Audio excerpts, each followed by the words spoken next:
ભેંસોને ઘોડીઓ પાડો હતો રાજા કેવા પડ્યો કદાચ હીરા પડે કે મોતી રાજના રજવાડું વાળો તારો ઘોડીઓ પાડો આલો ભરવાડ કે છે એમ તો તારી ચામુંડી શિવી સજીને ઘોડિયા પાડાનો નિવેદ લેવો છે તારી ચામુંડ આઈ મારો ઘોડિયો પાડો ધુણાવે તો હું ભરવાડ તને પાડો મફતમાં આલું લ્યા એના રાજા ચોટીલાના ડુંગર ઉપર વિચાર કરે કે માં આજ તું નહીં આવત તારી ને મારી આબરૂ જશે મળી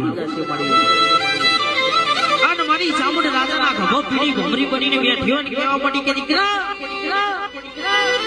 કદાચ ભરવાને ખાલી ઘોડીઓ પાડો ધોણાવ ને કદાચ 121 નાગોરી ભેંસોને ઘોડીઓ પાડો ધોણાવ તો મળજે હું ચોટીલાની ચામુંડ આવી હતી અને જગતમાં કોઈ ના કરે એવું મારી ચોટીલાની ચામુંડ કરે જોડ મારી ચામુંડ આવી